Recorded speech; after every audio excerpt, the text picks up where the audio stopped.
Yeah, it was a landslide in favor of yes, 1,527 votes. Good enough to grab 77.24% of the vote. There were 450 no votes. That comes out to 22.76%. That was North TV's Jared Ware announcing the results of the April 4th, 2017 ballot question approving the formation of a Home Rule Charter Commission. This is North TV Reports. I'm Peter Gay. Over the next half hour, we'll review the changes to North Attleboro town government if the Commission's charter document is approved on April 2nd. We'll hear some of the input commissioners received, feedback from residents who are in support of the Charter Commission's work, those who are not, and the reasoning behind some of the key changes to North Attleboro government. We begin with the discussion I had with Charter Commission Chair Mark Fisher, explaining the process that took place over the past 23 months. The Mass General Law mandates a public hearing within 45 days of the forming of the charter. But separate of that, we felt it was important to establish what we call guiding principles, that before we even started hearing things, how are we going to evaluate everything we're being told, every suggestion?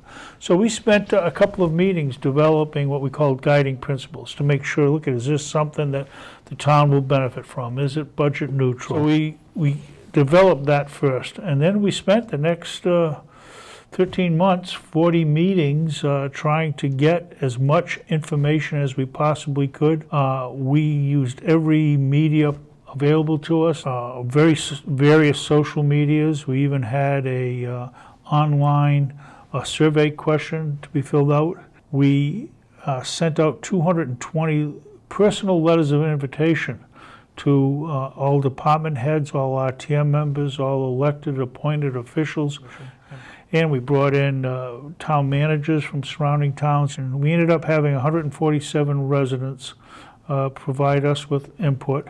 In May of 2018, we put together a draft charter. We did the draft, and it was distributed to every residential address in the town of North Attleboro through the Sun Chronicle. And we had 4 public meetings to get their input. And they presented, each had a change they'd like to see made. We put on the table for reconsideration each and every one of them. We gave it its due course. We look at data on election information from the history in the town, all sorts of stuff. I mean, really binders of stuff. And we were ready to start with deliberations, and we paused and said, you know what? Let's develop a punch list. From that, we drafted these 12 core issues.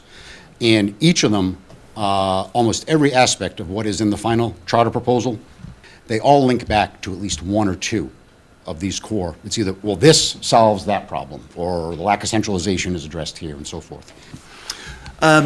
Once that the preliminary draft of the charter was created, it was distributed using as many avenues as we could possibly think of, leaving copies at Town Hall, the library, the charter website, notices on various social media to make sure that it got distributed.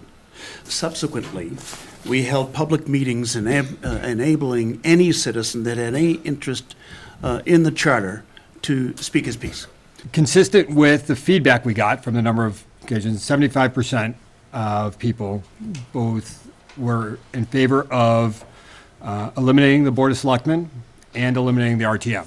So of all the feedback we got, that was the most significant. We had discussion amongst ourselves regarding mayor or town manager. We're in favor of town manager. So part of that, as I said, we're getting a professional in to manage the day-to-day operation of the town. And also, you know, if they don't measure up and they're not doing a good job, an easier opportunity to replace the town manager without not having to wait for the next election for mayor to go through.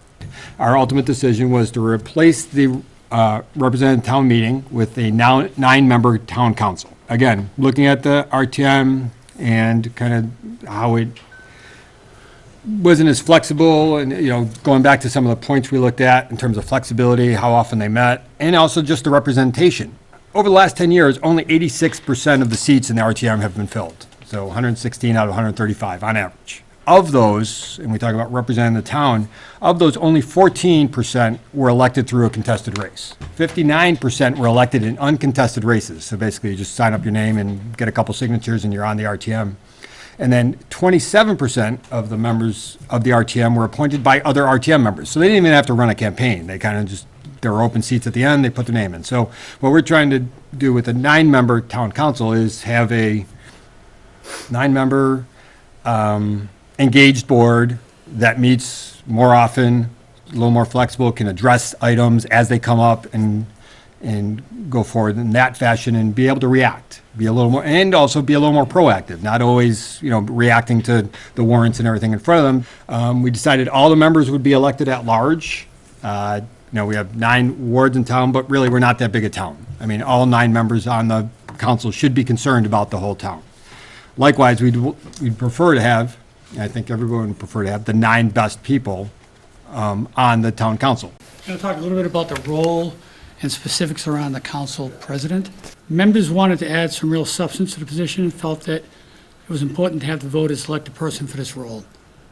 The commission believes that these changes will provide the voters with more say in addition to a top elected official that they can turn to. So we don't want to poke the bear. We're going to let that alone. If the new town council wants to look at that, that's their prerogative. So just to continue on the changes, so since the elimination of RTM, we would now no longer need a town moderator, so that would be eliminated. It's not a perfect document for everyone, so that said, we put in an item in the charter to establish a charter review committee. Bylaw study committee would be eliminated, although town council in and of itself could create its own subcommittee to evaluate bylaws. The different boards, Conservation Commission, Park and Rec, for example, they all have a head will be appointed by the town manager. However, all of their technical work will be supervised by their board. Conservation agent will still be under the direction of the Conservation Commission. Health agent still be under the direction of the Board of Health. Everything will be covered. Technical end will be under their board, and the nuts and bolts under the town manager. This special touched on some of the key points of the charter you will see when you go to the polls on April 2nd. Additional information is available in the 24-page report that was mailed to every residential address in town. If you have misplaced your copy or did not receive one, copies are available at Town Hall, the North Attleboro Police Station, other town buildings, and on the town's website, nattleboro.com. Most importantly, make sure you vote on April 2nd. Polls open at 7 a.m. and will close at 8 p.m. Voters in precincts 3 and 9 will once again cast ballots at Showcase Cinemas at 640 South Washington Street, Route 1. Voters in the remaining precincts will vote at North Attleboro High School on Wilson Whitty Way off of Landry Avenue. North TV's live election coverage begins at 8:30 Tuesday night, April 2nd on our community channel, Comcast Channel 15 and Verizon Channel 24. Thanks for watching this edition of North TV Reports.